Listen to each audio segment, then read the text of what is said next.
Bonjour à tous. Bienvenue à cette vidéo. On a envie de parler d'un sujet qui est pour nous d'actualité, que nous vivons tous les jours, enfin je parle pour moi, que je vis tous les jours, Oui. et qui est comment on peut changer les autres. Comment, quand quelqu'un fait quelque chose qui me fait réagir, je peux le changer. Oui, et puis vous allez être d'accord avec nous, hein, nos chers aventuriers. Moi, j'appelle toujours mes aventuriers parce que la vie est une sacrée aventure. Moi, ça m'a fait bondir de joie parce que c'est Stefano qui a proposé ce sujet. Oui. Peut-on changer l'autre? Et du coup, on va vous proposer nos échanges, nos partages d'expériences, de nos propres expériences. Et quelles sont nos idées, nos inspirations, Nos pistes, nos expériences. Donc, je te laisse te présenter. Voilà, j'allais te le proposer. Oui. Donc, Stefano Mucaria, je suis thérapeute en décodage des maladies et je propose des entretiens pour mettre en lumière le sens des maladies. Et ceci passe par la connexion à son propre ressenti. Et c'est pour ça que j'avais envie d'aller dans un sujet qui est vraiment d'actualité. Super, merci beaucoup. Alors, moi, c'est Olivia Gamboni, je suis hypnothérapeute. Je propose aussi du coaching et il y a divers thèmes comme ça qui reviennent régulièrement au cabinet. C'est pour ça que ça m'a fait tout de suite « Ah, ça c'est un sujet qui est parlant ». Et puis, que dire d'autre? Rien de particulier, à part on se réjouit maintenant de vous présenter donc le sujet en lui-même. Oui. Et puis c'est vrai qu'on en discutait avant. On s'est posé la question, mais quel est précisément notre but? Qu'est-ce qu'on a envie de partager? Et puis ça part de la constatation que dès qu'il y a quelque chose que nous vivons, qui nous fait réagir, moi je parle pour moi, ça arrive tous les jours, la première réaction que j'ai c'est « Ah, mais l'autre il m'embête, qu'est-ce qu'il me fait ?» Oui, c'est de sa faute. C'est de sa faute, exactement. Et puis, nous avions envie de décortiquer un peu ce fonctionnement. Pourquoi un peu? De le décortiquer jusqu'au bout. Ouais, pourquoi pas, c'est vrai. Oui, et puis de partager quelques pistes sur qu'est-ce qu'on peut faire, qu'est-ce qui se passe en nous et qu'est-ce qu'on peut en faire finalement. Oui. Oh, vaste sujet. Oui. Excusez-moi. Ça me fait réagir. Je ne dis rien. Changer l'autre. Oui, on a vraiment posé une jolie intention parce que Stefano et moi, particulièrement dans nos réflexions, nos échanges, nos remises en question par rapport à nos propres vies, on se rend compte que c'est un sujet qui parle à tout le monde, qu'on vit tous, moi aussi je le vis, comme tu l'as très bien décrit et dit, des choses qui nous font réagir et je voulais vraiment pour ma part améliorer en fait notre qualité de relationnel. Oui, c'est ça, ça mène à ça. Ouais. Amener vraiment les pistes, les idées qu'on peut vraiment vivre sereinement ensemble par quelques petites affaires à penser qui sont vraiment importantes, même je dirais essentielles.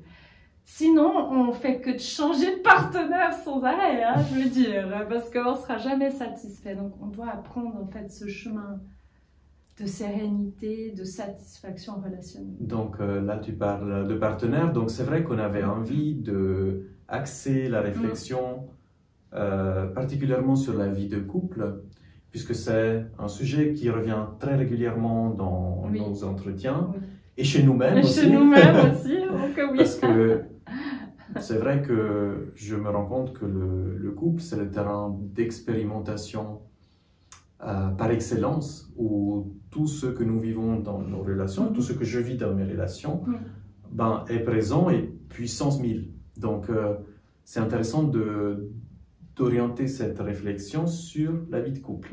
Oui. Et tu disais de façon très pertinente, c'est une qualité de relationnel qui peut s'installer, mais notamment de relationnel avec nous-mêmes. Parce que c'est par là que ça commence. Ouais. Oui, et ça, ce que tu as dit, c'est... Attention, je mets une parenthèse. Une pause dans l'espace-temps. Parce que on a, et j'ai eu aussi, et encore maintenant, cette tendance à remarquer toutes les choses chez l'autre. Que ce soit ses défauts, ce qu'il ne fait pas assez bien, on va remarquer tout un tas de choses, mais on oublie d'aller le remarquer chez soi, en fait. On oublie de revenir chez soi. On va souvent vers l'autre, que dans ce qu'il peut manifester sous divers angles, que ce soit un comportement, par exemple, qu'on juge limite, hein, ou qu'on se dit... qu'on juge, tout qu'on critique, hein, tout simplement. Je veux dire, on le voit chez l'autre. Mais la question, c'est...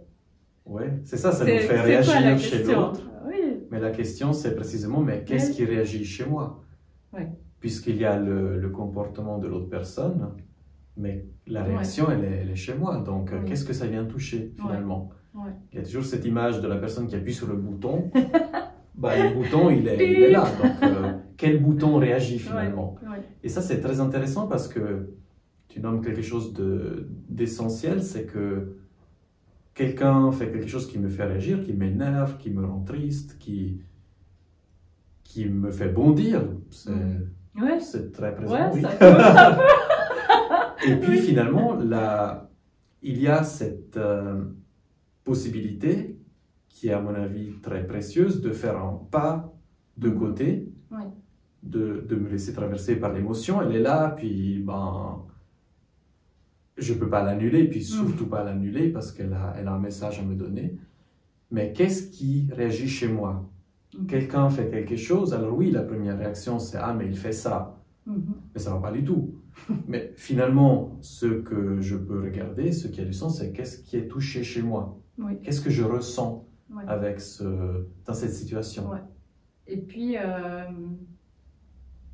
est-ce que tu as un exemple concret? Quand toi, tu as par exemple réagi, et puis qu'est-ce que tu en as fait? Est-ce que tu as un exemple comme ça? Oui, j'ai un exemple récent avec un de mes enfants. Donc là, on n'est pas dans le couple, mais on est dans la famille proche. C'est relationnel. C'est là que personnellement je réagis le plus. Et puis, j'en parlais dernièrement, un de mes enfants m'a tiré la langue. Dans un contexte qui était pour moi assez important, puis j'ai une colère très très forte qui est venue. Et puis évidemment, la réaction qui était là était « mais qu'est-ce qu'elle fait? Comment c'est possible ?» Qu'on me tire la langue. Oui, et puis là, j'ai pu prendre ce temps, cet espace. Finalement, il n'y a jamais d'urgence à réagir. Et j'ai pu prendre cet espace et dire « mais qu'est-ce qui est touché chez moi? Pourquoi je réagis comme ça ?» Et puis là, c'était pour moi le thème de l'autorité, de mon autorité, qui était, à mon sens, remise en question. Alors oui, l'autre, il fait quelque chose, mais la réaction, elle est vraiment chez moi, puis elle m'appartient.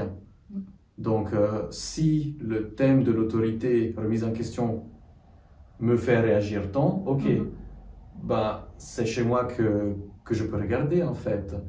Et puis, évidemment, ça n'empêche pas de ensuite communiquer. Oui, ça c'est important. Après, je peux dire à mon enfant, mais écoute, là, c'était pas ok pour moi. Mais en premier lieu, ça passe par la compréhension de ce qui réagit chez moi. Et finalement, ça m'a amené à parler à mon enfant depuis un espace qui était conscient de ce que j'ai vécu, ce qui était sensible chez moi, plutôt que depuis un espace qui dit « mais tu fais faux, ne fais plus jamais ça ». Et tu n'as pas fait le parent critique. C'est en fait la différence entre un espace qui est très petit et quelque chose de plus grand et de plus conscient et de moins tendu surtout, c'est ça. Peut-être c'est la voix du cœur. Oui, ce que Stefano a décrit, si je le décortique un tout petit peu, puis la façon dont je peux peut-être vous inspirer par rapport à qu'est-ce que je fais si je réagis, puis je me sens juste pas très bien, comme un enfant qui me tire la langue, et puis ça me fait quelque chose, hein. Au lieu effectivement de s'exciter et puis de se fâcher et de le gronder et de juger ou critiquer son acte, la première chose c'est ok, ça me fait réagir, oui. Je pense que ce qui est important quand on revient ensuite pour communiquer, moi je fonctionne comme ça. Après ça c'est mon exemple, peut-être toi tu fonctionnes différemment. Moi je reste factuelle de prime abord, je suis toujours très factuelle. Quand tu fais ça, ce geste-là ou cet acte-là, moi je me sens, comme ça je reviens à moi, je nomme mon sentiment, je me sens, des fois je peux le dire par rapport à mes enfants, je me sens des fois dépitée, découragée, je me sens énervée, je le nomme, comme ça ils apprennent aussi... Quand c'est pour les enfants, ils apprennent les sentiments, parce qu'on en a tellement des nuances. Et les émotions, surtout les nommer, comme ça on ne les garde pas. Et puis après, j'énumère mon besoin. Je le nomme. J'ai besoin de respect, ou j'ai besoin d'une écoute, ou d'un soutien. Est-ce que tu es d'accord de le faire ? Sans exiger de l'autre. Ça, c'est très difficile dans mon expérience, mais ça a du sens. Ouais. Et surtout, dans ce que tu dis, il y a quelque chose qui est essentiel pour moi, c'est de prendre sa responsabilité. Ouais, exact. Alors oui, il y a le fait, tu fais ça, ça me fait réagir, mais comme on dit, ça me fait réagir. Oui, ça m'appartient à moi. Oui, c'est ça. Ça, c'est important. Donc, on est tous, je le suis, tu l'es aussi... empli de tas de nuances émotionnelles, mais ça nous appartient à nous. Parce que là, on parle des enfants, mais si on parle du couple, on arrive avec un tas d'expériences de vie. Oui, tas de croyances. D'exigences. Carrément. Et on est sans cesse traversé par des choses qui nous... Alors, soit qui nous tourmentent, soit qui nous font du bien, heureusement. On fait des câlins et des bisous quand même dans un couple, mais pas toujours. Il n'y a pas que ça. Et puis, moi, en exemple, j'avais cette tendance à aller au fond de ma grotte. Et puis à jamais nommer ce qui se passait. Je garde en moi. On se fâche, je fais... Vraiment, je fais ma louve blessée un peu, Je file dans mon terrier, et puis après, c'est quelque chose que je garde. Au lieu d'attraper l'opportunité au vol. Donc là, par exemple, il y a quelque chose qui te fait réagir, et tu te dis, je le garde pour moi. Et qu'est-ce que tu te dis derrière? Quel est le problème là pour toi dans une situation comme ça? Ça résout rien du tout en fait. Le problème c'est que je le porte, tu vois. Tu le portes, Je le porte. Ouais. Et puis en fait ça fait avancer personne. Ah ouais. Ni mon partenaire, ni moi, parce que moi en fait je ne me respecte pas. Oui. Et tu vois, on parlait d'inspirer les personnes à améliorer leur qualité relationnelle, mais à apprendre à revenir vers soi. Et puis à se respecter en fait. Et là-dedans, il y a de quoi j'ai besoin. Puis finalement, le besoin de... Il y a déjà le besoin de partager ce qui est vécu. Enfin, je me connecte à mes expériences. Mais il y a aussi le besoin de pouvoir nommer ce qui a été blessant, ce qui a été dur, ce qui a amené à fuir dans la grotte finalement. Exactement. Et ça, par chance, ça a évolué, maintenant je le nomme. Mais tu seras d'accord avec moi, il y a beaucoup de personnes qui restent dans ce positionnement de « c'est ta faute ». C'est à cause de toi que je réagis comme ça. C'est ta faute. Oui, et c'est c'est très humain. Moi, je fonctionne encore tous les jours comme ça. Puis, ce qui est intéressant, c'est de le remarquer. Ok, c'est sa faute. Mais finalement, qu'est-ce qui est touché chez moi? Qu'est-ce que je peux faire là-dedans?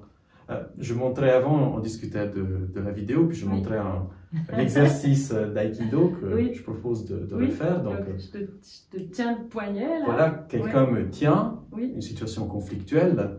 Ok, allez, c'est sa faute. Ça se passe chez elle. Là, ça m'énerve évidemment, puis j'ai aucun pouvoir.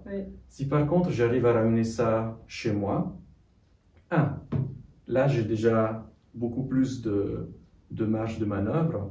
Et puis finalement la situation ne change pas, puisque elle fait toujours la même chose, mais moi je le ramène à moi, et puis ça se passe chez moi. Et puis là je peux voir ce qui se passe chez moi. Mais pourquoi ça me dérange finalement? Oui, j'aime pas être tenu comme ça. Ok. Et puis ça me ramène à me responsabiliser et puis à voir ce qui se joue chez moi. Finalement, tu le nommais en préparation, c'est une opportunité, un conflit comme ça, de voir ce qui est sensible chez nous, de voir ce qui se joue chez nous dans une situation conflictuelle. Conflictuelle, ça veut dire quoi? Ça veut dire qu'il y a quelque chose qui n'est pas OK pour moi. Et je dis bien pour moi. Donc, pas forcément pour l'autre. C'est ça, sans aller dans des cas extrêmes de violence qui existent et qui se jouent à des niveaux peut-être plus délicats, enfin sûrement plus délicats. Souvent, les conflits, c'est quelque chose où une part de moi n'est pas en accord avec une autre part de moi. Pourquoi je fonctionne aussi comme ça? Je vais dans ma grotte. Pourquoi je ne dis pas, mais écoute, là, c'était pas OK? Ou je ne le dis pas peut-être assez facilement, chez moi, il y a une part qui dit, mais attention, tu ne peux pas le dire. Mais il y a les croyances qui se réveillent. C'est ça. Il y a nos fichues croyances qui se... qui sont là pour une raison. Oui. Elles ont eu une utilité, elles l'ont peut-être encore. Mais bien sûr. Moi, j'avais la croyance, dans la vie, on se débrouille seul. Oui, et puis ça peut être une ressource. Si on est... il y a des situations de vie où ça sauve la vie, en fait. Bien sûr. Mais et après, d'autres pas. Pour le relationnel, pas trop. En fait, quand j'ai trouvé bien, et écoutez bien mes chouchous, parce que là, c'est vraiment important. Quand j'ai pris ton poignet, intéressant. Quelque chose s'est réveillé en moi, et ça, c'est hyper génial de se rendre compte, c'est la notion de contrôle. Et que quand on va chercher à changer l'autre, à lui dire là tu n'as pas fait juste, ce que tu as fait c'est faux, à le juger, à le critiquer, à vouloir l'améliorer, avoir une version améliorée, je suis dans le contrôle. Et moi je l'ai souvent vécu, si je suis dans le contrôle, je suis dans mes peurs. J'ai peur qu'on envahisse mon territoire, j'ai peur qu'on me fasse perdre mon contrôle, j'aurais peut-être peur, comment dire, de pas gérer la situation, j'ai peur de ce qui pourrait se passer. Donc en fait, je ferais tout un tas de choses pour contrôler mes peurs. Donc je vais plutôt contrôler l'autre en fait. Oui, c'est ça. Comme ça, c'est plus simple. Donc si tu dis que de contrôler l'autre, c'est finalement une stratégie pour contrôler tes peurs. Exactement. Oui, ça me parle aussi. Combien j'entends de femmes qui me disent « Je fais tout à la maison, je fais le ménage, je m'occupe des enfants, je fais ci, je fais ça, je fais ça. » Et puis finalement, dans son contrôle, parce que c'est une manière de contrôler, de tout faire. Je sais parce que j'ai été comme ça. Avant que je puisse dire « Chérie, j'ai besoin de ton aide. » Donc, c'est une manière de contrôler. Et ce qui est dommage, c'est que le partenaire se ferme, parce qu'il n'a pas l'espace, il n'est pas accueilli, il se ferme, il n'y a pas de communication, parce que plus mon besoin de soutien, il est là et il n'est pas répondu, parce que j'arrive pas à le nommer, parce que je dois me débrouiller seule. Tout s'enchaîne. Tout s'enchaîne. Donc ça va peut-être faire rire plus d'une fille, parce que je pense qu'il y en a qui vivent ça. En tout cas, au cabinet, j'en ai bien quelques-unes. Donc, plus ça s'active, plus ça sépare la relation, parce que le partenaire est frustré, la partenaire est frustrée, chacun ronchonne dans son coin, et puis ça met une distance, ça creuse la vague de l'amour de plus en plus bas. Et là, ben, la qualité relationnelle, le secret, ce sera vraiment la communication. Mais ce qui est intéressant, c'est que tu parles d'un besoin de contrôle, Oui. qui finalement est une stratégie qui Oui. nourrit quelque chose. Et ce qui est intéressant, c'est avant d'aller communiquer vers l'autre, c'est de déjà communiquer avec soi-même. Ouais. Parce que finalement, qu'est-ce qui fait que j'ai envie de contrôler l'autre, de contrôler ce qui se passe, quelle est la peur derrière? Ouais. Tu l'as nommé, il y a des peurs. Quelle est exactement la peur? Et ça, c'est un pas qui est très important. Parce que ça permet finalement dans la communication de passer de « Ah, mais tu fais faux, je dois tout faire, même si je l'ai choisi Ouais. » à « Mais en fait, je me rends compte que je veux tout faire parce que j'ai peur de... » Et là, déjà, on parle de soi. Oui. Oui. Ça fait parler de soi. J'ai peur de ça. Qu'est-ce qu'on en fait maintenant? Et ça permet de détendre quelque chose, justement, plutôt que d'arriver vers l'autre et de dire « Mais tu dois changer. » Et finalement, tu nommais aussi quelque chose d'essentiel, c'est que dans le message « tu dois changer », il y a le message ben, « tu fais faux Oui. ». Et par extension, je fais juste et je sais, Ouais. alors que toi, tu sais pas. Alors que toi, tu fais faux. Ouais. Alors, Ouais. ça, pour moi, c'est assez présent. Et puis, je me rends compte que finalement, j'en sais rien. Donc, évidemment, chacun se dit, mais moi, je sais ce qui est juste, moi, je sais ce qui est faux. Mais des fois, ça fait du bien de se poser la question, mais est-ce que je sais vraiment... Est-ce que c'est vraiment juste ou est-ce que c'est vraiment faux? Oui, et puis juste et faux pour qui? Parce que c'est des concepts qui sont finalement assez vagues. Ouais. Tu sais, comme cette photo de ce personnage qui est devant le 6, et puis un il verra le 9 et l'autre il verra le 6. Parce que ben, ils sont pas dans le même angle de vue. C'est la perspective qui est différente. Hein. Mais oui, et c'est vraiment ça, c'est la connaissance de soi. Mais surtout, il y a tellement d'étapes, donc il y a tellement de choses auxquelles on peut poser des choses. La connaissance de soi, l'acceptation de nos défauts. J'en ai parlé l'autre jour sur les réseaux parce que ça me paraissait tellement important d'apprendre à accepter nos défauts, qu'on refuse de voir chez nous, mais alors par contre, qu'est-ce qu'on le voit bien chez l'autre? Ah, mais l'autre, il est plein de défauts. Oui. Mais toi, t'en as pas. Et là, il y a une question intéressante. Pourquoi on ne devrait pas avoir de défauts, justement? Ouais, pourquoi? Pourquoi faudrait être parfait? Bah, ça, c'est... Tu vois? Et puis, finalement, on a l'exigence d'être parfait, donc on l'amène chez l'autre. Oui. Ah, mais pourquoi tu as des défauts? Mais franchement... Tu pourrais faire mieux, hein, quand même. Hein? Ouais. Et il y a quelque chose de très intéressant dans la perspective que tu nommais. C'est vrai que nous sommes chacun au monde d'une façon différente. On le voit chacun à sa façon. Donc, ce qui est juste pour moi ne l'est pas forcément pour toi. Puis, finalement, ça n'a vraiment pas de sens d'aller vers quelqu'un et de dire « Mais moi, je sais ce qui est juste pour toi. » Et même en thérapie, de dire à quelqu'un « Mais tu devrais faire autrement, ce que tu fais est faux. » Bah, c'est complètement aberrant. Oui, ça parle beaucoup de valeur, en fait. Non, parce qu'on est tous uniques. Ouais. Ça brise l'unicité, la beauté d'un être. Ses qualités, ce qu'il amène, que ce soit ce qu'on dit que ce soit juste ou faux. Pour moi, c'est des expériences. Après, chacun doit mener cet apprentissage de « Ok, j'apprends à accueillir l'autre. » Mais pour moi, ça résonne, c'est « j'apprends à m'accueillir moi. » C'est exactement ce que j'allais dire. Ouais. Parce que ça passe par là. Ça passe par là. Parce que tu sais, pendant très longtemps, je disais à mon chéri « Mais ce que t'es... » Donc ça fait rire, ce que t'es intolérant. Ce que tu manques de tolérance. C'est inimaginable quand même d'être aussi intolérant.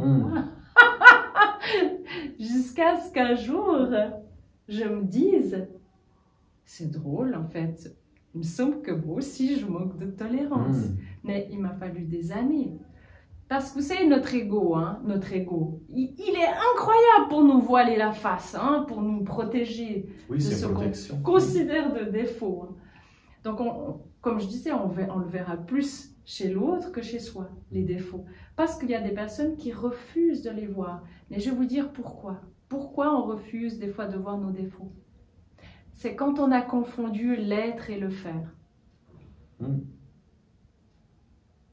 Ça, c'est ton Si expérience. je fais faux, ça c'est mon expérience. Si je fais faux, ou si je ne suis pas parfaite, si je ne fais pas bien, Ah, On ne ça va veut plus dire que je m'aimer. ne suis... Oui, on ne Ouais. va plus m'aimer. c'est ça. Je confonds l'amour et le faire. Ça veut dire que j'ai pas un bon fondement d'estime de soi. Je ne m'aime pas suffisamment. Et c'est intéressant parce que finalement, c'est ce qui est là. Et finalement, il n'y a pas de jugement à y mettre. Enfin, Non. c'est pas, ah, mais c'est pas bien, ça devrait être autrement. Ouais.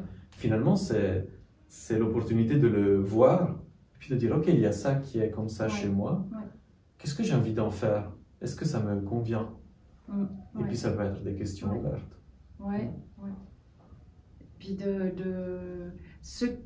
pour ma part, dans mon expérience, ce qui m'a vraiment permis de changer les choses, changer la qualité relationnelle, améliorer tout mon climat familial, personnel, ça a vraiment été de revenir vers moi, de m'accorder de la valeur, de me dire mais non, je fais du mieux que je peux, je suis une belle personne, je suis quelqu'un de bien, je suis importante, enfin, je m'aime comme je suis. J'ai pas de conditions, je m'aime comme je suis, tu vois. Parce que finalement, quand on veut changer l'autre, c'est aussi ça, c'est à ces conditions-là, je vais t'aimer. Exactement. Et c'est là aussi le contrôle finalement. Oui, c'est tout à fait ça. Et comme comme tu dis, il y a aussi un jeu de miroir là-dedans. Quand je vois quelque chose chez ma partenaire qui me fait réagir, ça ne manque pas. C'est vraiment quelque chose qui est réel chez moi. Oui. Et puis, il y a, je vais donner une combine pratique, c'est que il y a Byron Katie qui propose le travail, comme elle l'appelle, qui permet de questionner les croyances. Oui. Et la dernière de ces questions, de ces propositions, c'est de changer, de tourner la phrase en fait. Comme tu disais, mais qu'est-ce qu'il est intolérant? C'est de la changer, de dire, mais qu'est-ce que je suis intolérant? Et puis, regardez ce que ça fait. À tous les coups, ça fait ah oui, ouf. Et finalement, c'est pas la question de se juger, mais c'est vraiment de voir ce qui se joue. Oui, le miroir reflète mon partenaire ou ma partenaire. Oui, pourquoi ça me fait réagir? Qu'est-ce que ça me montre finalement? Pourquoi ce thème est difficile chez moi? Et je dis bien chez moi. Oui, et puis finalement, on a un petit peu tous des bombes à retardement, en guillemets, hein, ça peut être un peu l'exagération de dire des bombes à retardement. Disons qu'on porte en nous parfois des émotions non réglées, parce qu'on a un tel vécu dans l'enfance, dans l'adolescence, ou peu importe. Ces émotions non réglées sont dues à des suites de moments où je n'ai pas été respectée, où on m'a fait du mal, on m'a trahi. Où j'ai pas pu dire ce que j'avais besoin de dire. Exactement, j'ai pas pu nommer ce qui se passait, donc l'émotion, c'est un guillemets stocké en moi. Elle ne circule pas, C'est cristallisé en moi. Et là, il y a un truc que tu as dit que je trouve génial, c'est que c'est un véritable laboratoire d'expérience quand on est en couple, quand on est avec son partenaire. Et lui va savoir pourquoi, ou elle va toujours mettre le doigt là où ça fait réagir. Oui. C'est parce que je le porte à l'intérieur. Et puis tant qu'il y a des choses que je n'ai pas réglées, elles vont se réactiver régulièrement. Franck Lobvet en parle très bien. Je ne sais plus quel est le thème de sa vidéo, mais c'est hyper intéressant. Un cri dans les couloirs. C'est hyper intéressant la façon dont il explique que régulièrement, on a des réactivations de choses non réglées. Et que ce sont des chances de les ramener à la surface, justement. De les accueillir à bras ou à cœur ouvert. Et puis effectivement, notamment dans la relation de couple, parce que notre partenaire, on le choisit. Oui. Donc, pas par hasard. C'est ça. C'est intéressant de se rendre compte que le partenaire qui est avec nous, que nous avons choisi, que j'ai choisi, il y a quelque chose qui se joue en fait. Il y a vraiment des choses j'aime pas le mot travailler, mais il y a des choses qui résonnent, oui. Et le choix n'est pas par hasard, justement. Ouais. Et c'est vraiment une opportunité de travailler ce qui a besoin de circuler. C'est génial, hein? C'est génial, et c'est vrai que c'est je rejoins le spectacle de Mars et Vénus. J'aimais beaucoup le monsieur quand il faisait ce spectacle. Et il parlait vraiment de l'amour comme quelque chose qui se cultive, qui se nourrit, qui se joue chaque jour. Et que c'est un chemin de brave et de courage que d'évoluer ensemble. Ce n'est pas je me mets avec toi, je te fais subir, je te juge, je te critique, oh puis après j'en ai marre de toi, hein, société de consommation, on l'a dit juste avant. Je te prends, je te jette, je change de partenaire parce que toi tu m'emmerdes trop, hein, ce sera plus simple avec un autre. En fait ce sera pas plus simple avec un autre, ce sera pareil. Ce sera pareil. Et ce qui est intéressant, c'est que des fois l'opportunité dans un couple ou avec un partenaire, c'est aussi l'opportunité de se positionner, de dire non, ça ne me convient pas, ça je ne suis pas d'accord. Et ça ne veut pas dire qu'on doit forcément rester ensemble pour la vie. Non, c'est clair. Mais dans mon expérience, souvent ça se joue à des niveaux qui sont juste assez forts, qui ont l'air insupportables, mais qui sont juste assez forts pour qu'on puisse les soutenir en fait, les vivre. Oui, et puis moi je dirais même les transcender. Oui, c'est une intensité qui est extrêmement forte, mais qui est... Ça vient au moment où c'est possible de le transformer finalement. Après, il n'y a pas d'obligation. C'est pas non plus on n'est pas dans le forcing de rester dans la relation si elle ne nous convient absolument pas. À mon sens, il n'y a pas une notion de réussite ou d'échec. Alors, je dois réussir dans cette situation à trouver ça. Non, mais c'est une possibilité en fait. Et je pense que ça change beaucoup dans une relation conflictuelle, que ce soit dans le couple, avec mes enfants, avec mon employeur, avec des clients de travail, je ne sais pas. Ça peut être très transformateur de l'aborder comme « Ah merde, ça c'est... Oui, ben c'est naturel, mais ça ferme beaucoup de choses. » Ou alors de l'aborder comme « Mais qu'est-ce que je peux en tirer comme enseignement, comme croissance personnelle finalement ?» Et des fois, les cadeaux sont emballés dans du papier qui est très moche. On se dit « Ah non !» Ah non, ça j'en veux pas. Tiens, ça me fait penser à mes enfants. Je leur ai offert des fois des cadeaux où ils étaient persuadés que c'était pas quelque chose qu'ils aimaient. Sans l'ouvrir, je vois encore le cadeau qui vole dans la pièce. Et puis en l'ouvrant, comme c'est beau. Donc les enfants, c'est maîtres de vie. Ça, tu peux le dire, mon Dieu, les maîtres de vie. Mais c'est ça qui est intéressant, c'est de se poser la question. Ça, c'est aussi une combine pratique. Mais ok, dans ce que je vis, qu'est-ce qu'il y a pour moi? Qu'est-ce que ça peut m'amener? Exactement. Quelle est l'occasion d'apprendre là? Qu'est-ce que je peux apprendre sur moi? Ben, typiquement, tu vois, moi j'ai 2 adolescents, dont mon fiston avec qui c'est pas toujours évident. Et quand j'aurais peut-être cette tendance à me laisser plonger dans le c'est horrible, ben, au lieu de me laisser porter par ça, je reviens dans exactement ce que tu as dit. Qu'est-ce qui se joue chez moi?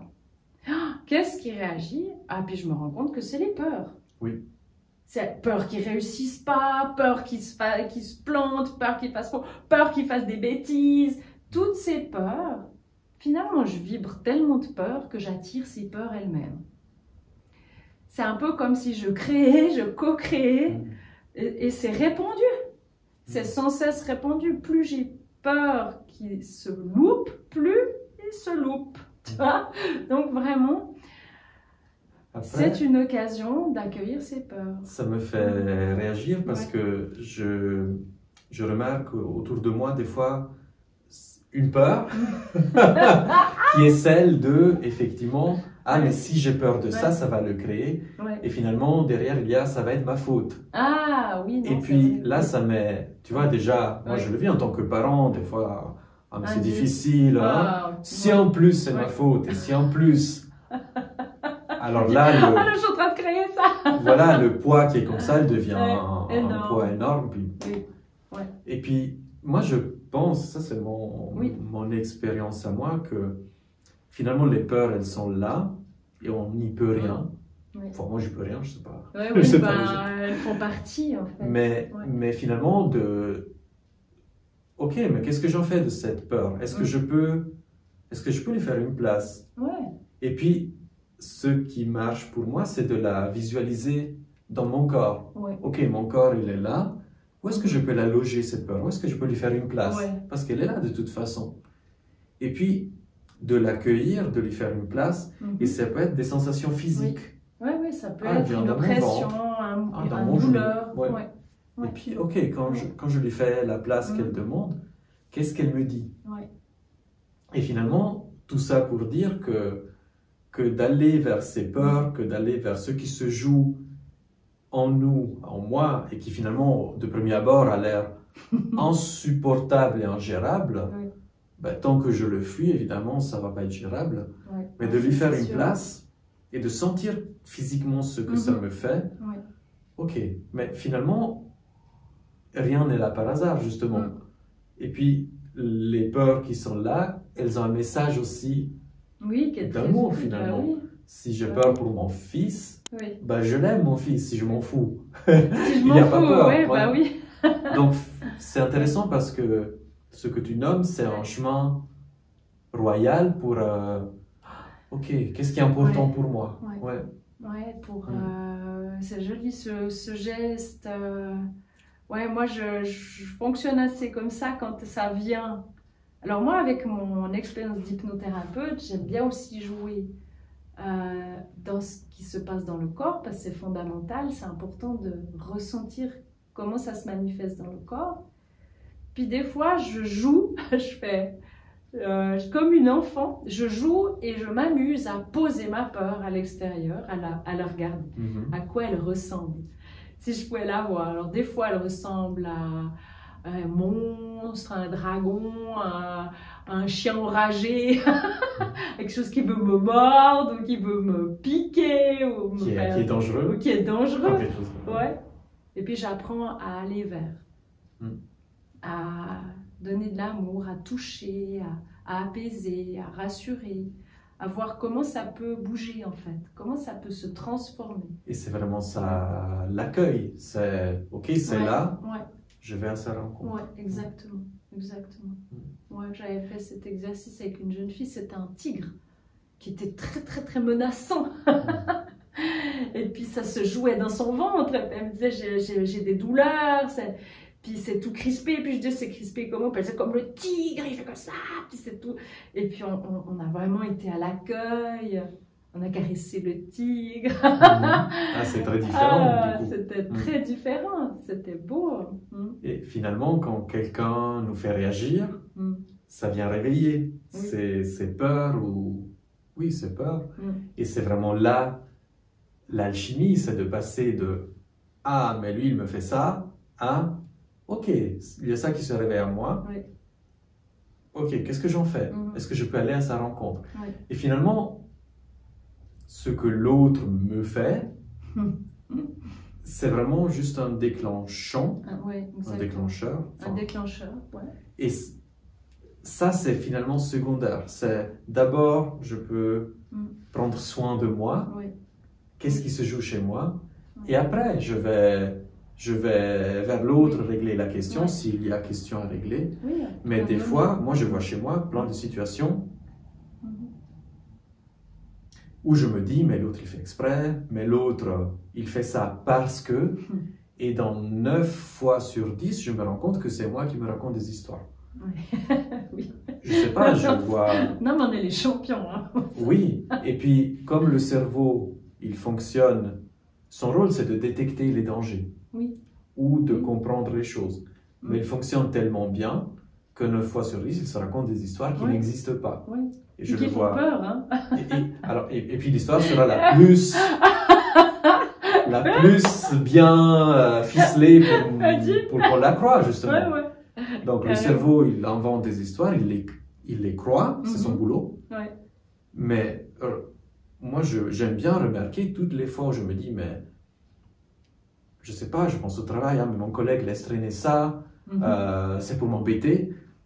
Mais en fait, que Bah dalle. non, Bah non. franchement, non. Ouais. Et c'est intéressant de me rendre compte et de dire, ok, est-ce que ce qui me fait réagir, c'est vraiment ce qui est en jeu? Et là, il y a quelque chose de la communication non violente qui est très important, c'est de remarquer la différence entre les faits et l'interprétation. Bravo. Et là, il y a un joyau, en fait. Oh, là, il y a un bijou. Oui, parce qu'on peut interpréter de mille et une façons. Oui. Et souvent, on est bien à côté de la plaque, parce que on interprète selon notre vision, qui n'est pas celle de l'autre. Et en plus, comme tu dis, on y croit, ce qui fait que ça nous génère du mal-être encore plus. Donc, on doit rester factuel. Oui. Factuel. Il y a un événement comme ça, ok, mais maintenant, il faut le communiquer à l'autre. Est-ce que le fait que tu aies laissé traîner cette boîte-là veut dire que c'est juste pour t'embêter? Que tu veux que je l'arrange moi? Ah, voilà. oui. Ah non, j'ai oublié. Ah, ok. Et ça change tout déjà. Oui. Parce que si je crois que tu voulais me la faire ranger, là, il y a le volcan qui se réveille déjà. Oui, c'est vrai. Et puis, tu vois, on veut... Comment je rebondis là-dessus? Je sais pas, mais ça m'a fait une idée, tu vois. Il faut que je l'attrape au vol parce que sinon, elle va s'échapper. On veut changer absolument l'autre dans son comportement, dans sa façon de faire. Par exemple, l'oubli. Pourquoi pas? Prenons l'oubli. J'ai oublié la boîte. Toi, tu crois que c'est pour t'embêter, mais moi, j'ai pas fait exprès, je l'ai oublié. Depuis toute petite, on me dit que je suis une tête de linotte et que je suis une véritable passoire et que j'ai une tendance à être dans la lune et à toujours tout oublier. Chose que je crois fermement que j'oublie tout. D'ailleurs, je le dis régulièrement. Oh, mais est-ce que j'oublie tout le temps tout? Je suis une vraie tête de linotte, j'oublie tout. Donc, ma croyance valide mon comportement. Et si j'étais en couple, elle me dirait tout le temps, mon chéri me dirait tout le temps, ça a été le cas peut-être pendant un temps, mais il a vite laissé tomber, il a déchanté. T'as oublié ça, pourquoi tu oublies tout le temps ça, et tu as oublié ci, et tu as oublié ça. Et moi, je m'énerve en disant, mais j'y peux rien, j'oublie régulièrement les choses, tu comprends, je suis une vraie tête de linotte. Et ça peut être sans fin. Et c'est intéressant cette situation parce que là, la personne vient appuyer sur quelque chose qui chez toi est... C'est le bouton rouge en fait. C'est exactement ça. C'est un très bon exemple. C'est un très bon exemple, passer le bouton. Et en plus, c'est encore plus, comment dire, blessant parce qu'on se rend compte qu'on n'y peut rien. Oui. À quelque part. De croire qu'on est une vraie tête de linotte. Donc c'est pour ça que c'est important après de changer nos croyances pour dire mais non, en fait je suis capable de penser à tout un tas de choses. On a cette capacité. Moi je l'ai changé cette croyance, je suis une tête de linotte par je pense à ranger ça ou j'arrive à me rappeler, j'ai une meilleure concentration. Enfin, à changer toutes ces croyances pour que j'arrête de penser que je suis une tête de linotte et que je suis une vraie passoire. Sinon, c'est tout le temps validé dans ma réalité, tu comprends? Et j'ai une question, si maintenant, moi, je te dis, ah, mais t'as laissé traîner ça, mais quelle tête de linotte, qu'est-ce que ça te fait maintenant que t'as travaillé cette croyance? Ah, bah là, ça me ferait réagir. Oui. Bah oui. Parce que je vais dire, ah, mais non, c'est pas juste, je suis pas une tête de linotte. Ah, la réaction est différente. Tu vois? Mais non, maintenant, je pense que probablement, comme il y a une bonne assise en moi, je te dirais simplement factuellement, non mais je l'ai juste oublié et puis voilà, et puis ça s'arrête là. Peut-être que je réagirais plus parce que c'est quelque chose qui est réglé, tu vois. Mais tout ça pour dire que beaucoup dans le couple essayent de changer l'autre, mais ne se rendent pas compte que dans l'inconscient de la personne, ses comportements, elle ne les fait pas exprès. Il y a ça aussi. Il y a des choses dont elle ne fait pas exprès. Ce sont des habitudes apprises ou ce sont dues à certaines blessures de vie où la personne elle a certains comportements en lien avec ses blessures et elle ne fait pas exprès. Et on aura beau dire 150 fois d'arrêter ce comportement, ça ne marchera jamais. De un, la personne elle ne voudra pas le changer parce qu'on lui demande tout le temps. Parce qu'on l'exige. Parce qu'on l'exige. De deux, elle ne se sent pas aimée et acceptée telle qu'elle est, elle doit changer. Alors qu'en fait, la toute base du changement, elle vient de l'acceptation de ce qui est, de qui on est tel qu'on est, je veux dire, déjà. Et puis, on se rend compte que ça ne marche pas. Combien il y en a qui essayent de changer le partenaire, puis ils ont ces comportements inconscients, puis ils n'arriveront pas à changer. Donc... Je pense que des fois, c'est possible. Alors, la priorité reste vraiment à voir ce qui se joue chez nous, mais quand il y a un comportement en face qui fait réagir, c'est possible d'en parler, mais depuis un espace justement qui est, voilà, je constate ça, ça me fait ça, j'ai besoin de ça, est-ce que tu es d'accord de... Et là, ça ouvre quelque chose. Par contre, quand il y a l'exigence qui est là, et puis surtout si on veut changer l'autre, je le lisais avant dans un livre que je t'ai montré avant, c'est finalement quand on a un projet sur quelqu'un, ah mais tiens, toi tu as un comportement qui ne me convient pas. Je vais te changer parce que c'est bien pour toi. Voilà, tu vois la réaction que ça fait, vous le sentez, ça fait même pas morte. Voilà, c'est ça, c'est quand il y a un projet qui est plus ou moins clair sur l'autre, de vouloir le changer, de vous... Comme tu disais, ça implique tu n'es pas assez bien, ça sera bien pour toi, moi je sais pour toi. Et là, il y a des défenses, des protections qui sont énormes.